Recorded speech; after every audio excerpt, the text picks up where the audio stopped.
নমস্কার বন্ধুরা, welcome to cricket Bangla. তো বন্ধুরা, চলে এলাম আবারও কলকাতা নাইট রাইডার্সের জন্য গুরুত্বপূর্ণ তথ্য নিয়ে, যেখানে মুস্তাফিজকে বাতিল করার পর আমরা অনেকগুলো অপশানস নিয়ে আলোচনা করেছিলাম। সেখানে আমি আজকে একটু ইউনিক অপশান নিয়ে আলোচনা করব।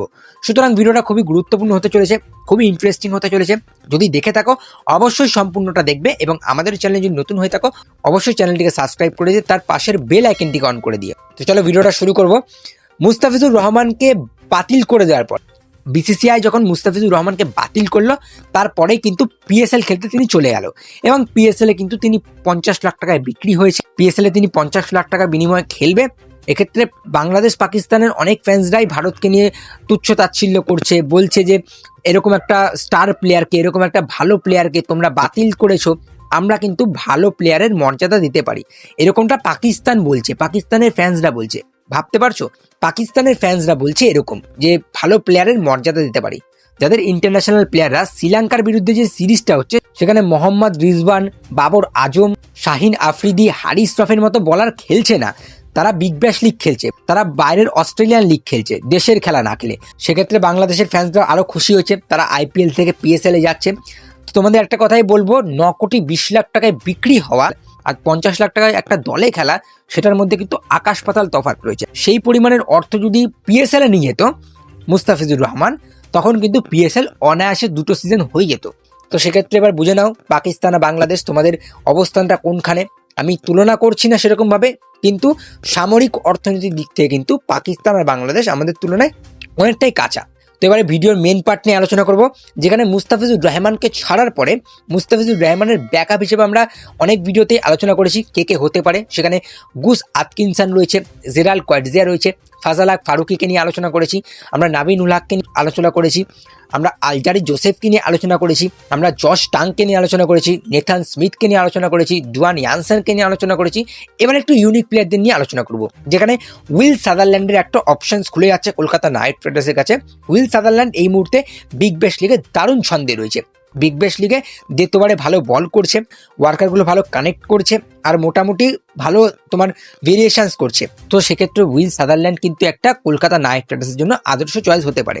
লাইক ফর লাইক চয়েস হয়তো কলকাতা নাইট রাইডার্স পাবে না, মুস্তাফিজুর রহমান যেরকম কোয়ালিটি বোলিং নিয়ে আসে সেরকম হয়তো লাইক ফর লাইক চয়েস পাবে না, বাট ওরকম লাইক ফর লাইক চয়েস না পেলেও যে কলকাতা নাইট রাইডার্সের জন্য একটু ক্ষতি হচ্ছে তেমনটা কিন্তু না। ফাস্ট বোলিংয়ে সেখানে হর্ষিত রানা রয়েছে, আকাশদীপ রয়েছে, মাথিসা পাতিরানা যদি ভালো করে দেয় তাহলে তো আর লাগবে না। সেখানে আবার জম্মু কাশ্মীর এক্সপ্রেস উমরান মালিকও রয়েছে। তো ফাস্ট বোলিংয়ে অপশনস রয়েছে, সেখানে যদি মাথিসা পাতিরানা ভালো করে দেয় তাহলে যেই মুস্তাফিজুর রহমান চলে যাওয়ার পর কলকাতা নাইট রাইডার্স যেই ব্যাকআপটা নিয়ে ভাবছে সেটা নিয়ে হয়তো আর ভাবতে হবে না। তো সেক্ষেত্রে মাথিসা পাতিরানা কেমন করছে, যদি মাথিসা পাতিরানার জন্য এই আইপিএল সিজনটা খারাপ যায় তাহলে কিন্তু কলকাতার জন্য খারাপ যেতে পারে। তার কারণ কলকাতা কিন্তু মুস্তাফিজুর রহমানকে অ্যাজ এ ডেথ বলার হিসেবে নিয়েছিল, যে মাথিসা পাতিরানা যদি খারাপ করে বা মাথিসা পাতিরানা যদি চোট লাগে তখন সে কলকাতা নাইট রাইডার্সেরও খেলতে পারবে। কিন্তু পাতিরানা যদি প্রথম দিকে না ভালো খেলে, ভালো পারফরমেন্স না করে, সেক্ষেত্রে হর্ষিত রানা, আকাশদীপ, ভৈবা বারোটার উপর কিন্তু প্রেশার পড়বে, তাদেরকে দ্বিতীয়বারে বল করতে হবে। তো সেটা আমি চাইবো যে সেটা যেন না হোক, কলকাতা নাইট রাইডার্সের মাথিসা পাতিরানা ভালো খেলুক। সেক্ষেত্রে অনেক অপশানসই রয়েছে মুস্তাফিজুর রহমানের জায়গা। আরও একটা অপশানস খুলে যাচ্ছে, ডুয়েন পিটোরিয়াস চেন্নাইয়ের হয়ে খেলেছে। ডুয়েন পিটোরিয়াসকে আমরা জানি, আমরা চিনি, চেন্নাইয়ের হয়ে ভালো দ্বিতীয়বারে বল করতো, মহেন্দ্র সিং ধোনি ক্যাপ্টেন্সিতে ডুয়েন পিটোরিয়াসকে দিতে ভালো বল করাতো, দারুণ বল করতো, দারুণ ওয়ার্কার মারতো, স্লোয়ারন মারতো। সেক্ষেত্রে আমি ডুয়েন পিটোরিয়াসের বোলিংটা দেখেছি, একটু hit the deck hard bowling করতে পারে, আবার স্লোয়ার ওয়ানও মারতে পারে। তো ডুয়েন পিটোরিয়াস যখন খেলতো তখন কিন্তু সিএসকে দলে ব্রাভো ছিল, তো ব্রাভো হয়তো ডুয়েন পিটোরিয়াসের সাথে সেই কাজটা করেছে। হয়তো ব্রাভো কলকাতা ম্যানেজমেন্টকে বললো যে আমার ডুয়েন পিটোরিয়াসকে ভালো লাগে, ডুয়েন পিটোরিয়াসকে সাইন করব, তো সেটাও করতে পারে। ডুয়েন পিটোরিয়াস কিন্তু ব্যাটটাও ভালো করতে পারে, রীতিমতো চেন্নাইয়ের হয়ে মুম্বাইয়ের বিরুদ্ধে ব্যাট করে ভালো জিতিয়েছিল, যেখানে ডুয়েন পিটোরিয়াস বুমরাকে লাগাতার একটা 6-1 মেরে কিন্তু হারা ম্যাচটা জিতার দিকে নিয়ে এসেছিল। তারপরে তো মহেন্দ্র সিং ধোনি ম্যাচটা ফিনিশ করলো, লাস্ট বলে 4 রান বাকি ছিল, একটু মনে পড়ছে হয়তো তোমাদের। তো ওটা 2021 সালে কি 22 সালে হবে, আমার ঠিক অতটা মনে পড়ছে না, সম্ভবত 22 সালে ডুয়েন পিটোরিয়াস খেলেছিল, ভালো খেলেছিল সিএসকে হয়ে, ভালো ব্যাট ভালো বল করে দেবে। তো সেটাও একটা ভালো অপশান, ভালো একটা আদর্শ অপশান হয়ে যাচ্ছে কলকাতা নাইট রাইডার্সের জন্য। আরও একটা বাহাতি পেশার রয়েছে, ইন্ডিয়ান ফাস্ট বোলার, সেখানে চেতন সাকারিয়ার মতো অপশান রয়েছে। চেতন সাকারিয়াকে কলকাতা নাইট রাইডার্স এই বছর রিলিজ করেছে, যার জন্য আমার মনে হচ্ছে চেতন সাকারিয়াকে হয়তো নেবে না। সেখানে আরও একটা ভারতীয় ফাস্ট বোলারের অপশান রয়েছে উমেশ যাদব, তিনিও কিন্তু ভালো মতো পারফরমেন্স করতে পারবে। বয়সটা হয়েছে কিন্তু এক্সপিরিয়েন্সটা রয়েছে। উমেশ যাদব প্রথম বলে দারুণ বল করে সুইং করাতে পারে, পেস আছে 140, হয়তো বয়স হয়ে যাওয়ার পরে কেমন করছে, ক্রিকেটও খেলছে না, তো উমেশ যাদব মনে হচ্ছে না কলকাতা নাইট রাইডার্স নেবে, বাট ভালো করবে। হয়তো তুমি যদি শর্ট টার্মের জন্য যেতে চাও এই সিজনটা কিংবা দুটো সিজনের জন্য, তখন ভালো করবে।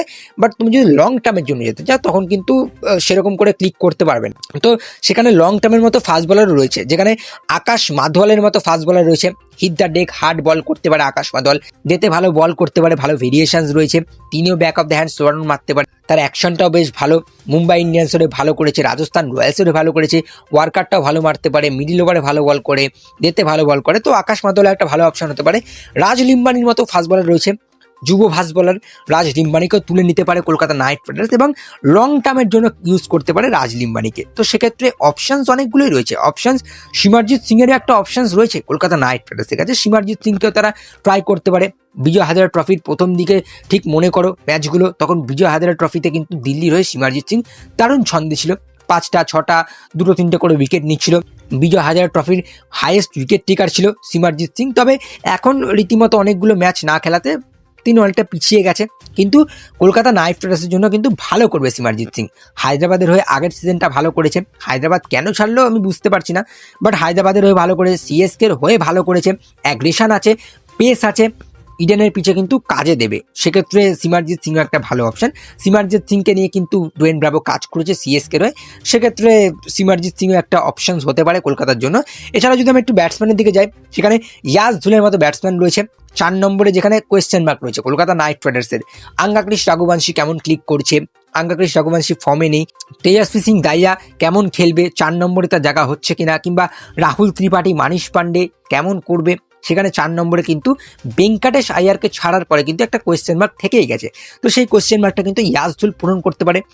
খুবই কম বয়স, যুব প্লেয়ার, লং টার্মের জন্য ব্যবহার করতে পারে, এমনটা না যে 4 নম্বরের জায়গাটা খেলাতে পারে।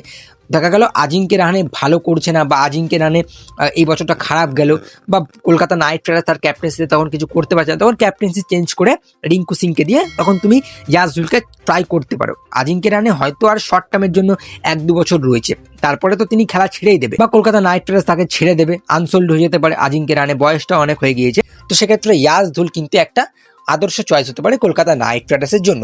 আরও ব্যাটসম্যান রয়েছে, যেখানে উইকেট কিপার ব্যাটসম্যানের তুষার রাহেজার মতো উইকেট কিপার রয়েছে কলকাতা নাইট রাইডার্সের কাছে। হ্যাঁ, এগুলো একটু ইউনিক নাম লাগছে, এই ইউনিক প্লেয়ারদের কিন্তু কলকাতা নাইট রাইডার্স নিতে পারে। আমি বলবো ইউনিক প্লেয়ারদের নিলে একটু বেটার হয়, কোনো একটা ভারতীয় প্লেয়ারকে নিয়ে যদি একটু স্টার বানাতে পারে কলকাতা নাইট রাইডার্স, সেটা করলে কিন্তু খুবই খুশি হব, খুবই আনন্দিত হব। তো তুষার রাহেজাও একটা ভালো উইকেট কিপার চয়েস হচ্ছে। এছাড়াও উইকেট কিপার চয়েসে হার্দিক তামরের মতো ফিনিশার পেতে পারে কলকাতা নাইট রাইডার্স, যেখানে কোয়েশ্চেন মার্ক রয়েছে, যেখানে রমনদীপ সিং, রিঙ্কু সিং কেমন করবে ফিউচারে, সেটার উপর কিন্তু কলকাতা নাইট রাইডার্সের ফিউচার ডিপেন্ড করছে। সেখানে রাসেল চলে যাওয়ার পর থেকে কিন্তু কলকাতা নাইট রাইডার্সের ফিনিশিংটা একটু দুর্বল লাগছে। রোবম্যান পাওয়েলের জায়গা আমি আপাতত প্লেইং 11 দেখছি না, সেখানে 4টে বিদেশি নিয়ে নামবে Kolkata Knight Riders, Finn Allen, Sunil Narine, Cameron Green আর হচ্ছে মাথিসা পাচিলনা। তো সেখানে তো রোবম্যান পাওয়েলের জায়গা দেখছি না, তো এখানে ফিনিশিংটা আমার একটু কাঁচা লাগছে কলকাতা নাইট রাইডার্সের।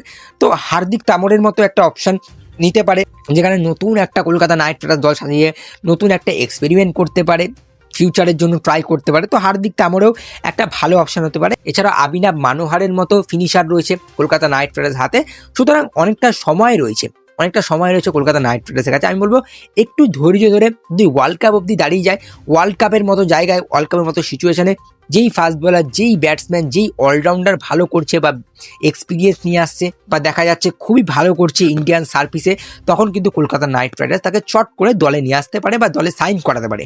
সেক্ষেত্রে এটা ভালো হবে, এটা আমি উপদেশ দেব কলকাতা ম্যানেজমেন্টকে যে এটা করলে ভালো হবে। আদারওয়াইজ যেই ইউনিক অপশনগুলো বললাম এই ভিডিওতে, তোমাদের কেমন লাগছে অবশ্যই জানিও। তোমাদের কি মতামত, এখান থেকে কোন প্লেয়ার নেওয়া উচিত, এখান থেকে কোন প্লেয়ার নিলে কলকাতা নাইট রাইডার্সের জন্য ভালো হবে, তোমরা অবশ্যই কমেন্টে জানিও।